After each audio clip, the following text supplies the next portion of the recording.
Já pensou abrir mão de uma Copa do Mundo para lutar pela independência do seu país? Neste episódio do Rebel United, a gente vai contar a história do Rachid Mekloufi, o craque que trocou o sonho de jogar o Mundial pela liberdade da Argélia. Um rebelde que ganhou 2 nações.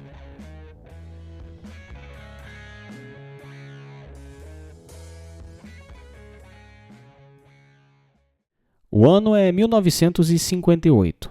A Argélia, no norte da África, ainda era uma colônia francesa e o clima entre os países estava pegando fogo.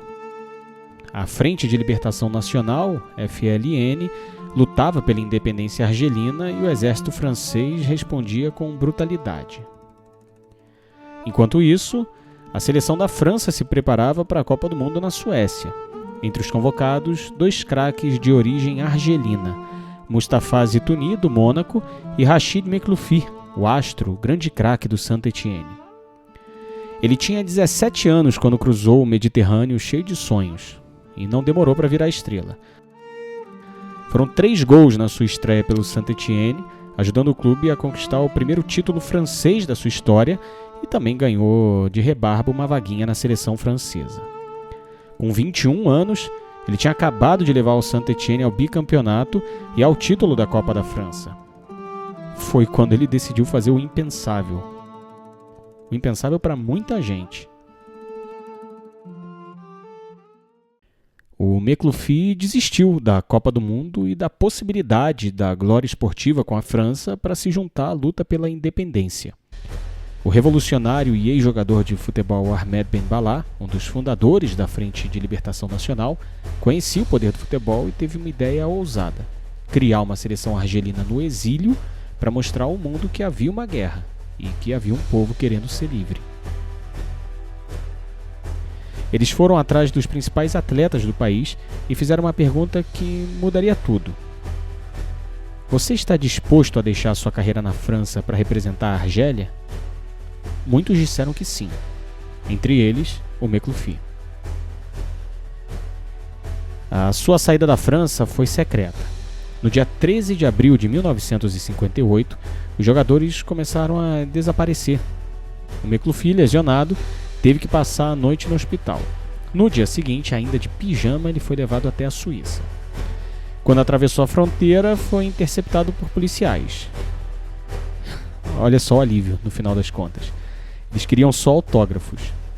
No dia seguinte, o jornal L'Équipe estampou: 9 jogadores argelinos desaparecidos.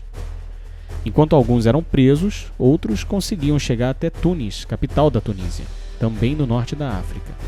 Foi ali o refúgio onde a nova seleção da Argélia seria apresentada ao mundo. A FIFA proibiu. A França suspendeu os jogadores. Mas nada parou a equipe argelina.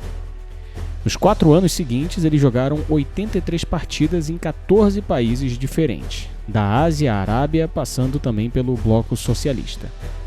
E venciam jogos. Ganharam do Marrocos, da Tunísia, viajaram ao Vietnã, à China. O Mekloufi dizia o seguinte: éramos jogadores profissionais travando uma luta política. Éramos rebeldes. E eram mesmo. A cada jogo, eles mostravam a bandeira, o hino e as cores de uma Argélia que ainda não existia oficialmente. Eles eram a voz de um país que queria nascer. Enquanto a França tentava conquistar o mundo em 1958 e falhava, sendo parada nas semifinais para a futura campeã, a seleção mítica do Brasil de Pelé, Garrincha, Didi, Nilton Santos e tantos outros, o Mekloufi e seus companheiros já estavam ganhando algo maior: respeito.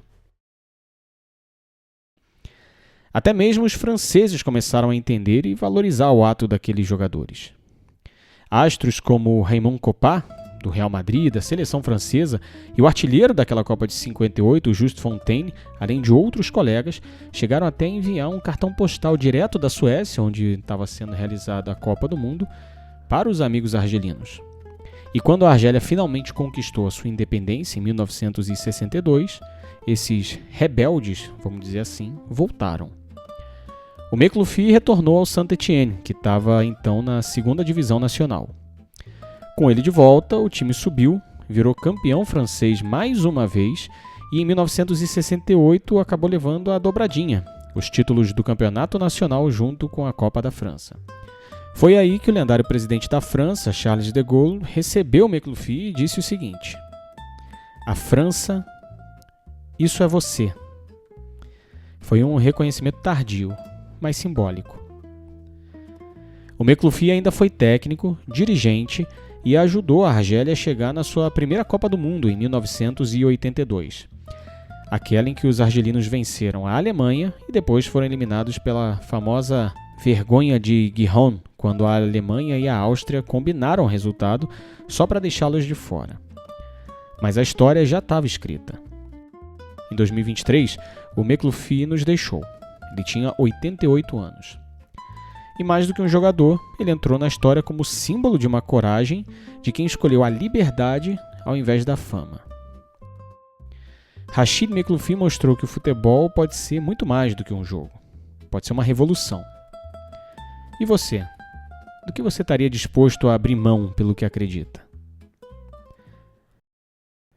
Não se esqueça de seguir o Icons da Gol Brasil. Toda semana um novo episódio sobre rebeldes e outros personagens do futebol para você ouvir no seu tocador preferido de podcasts. Até lá!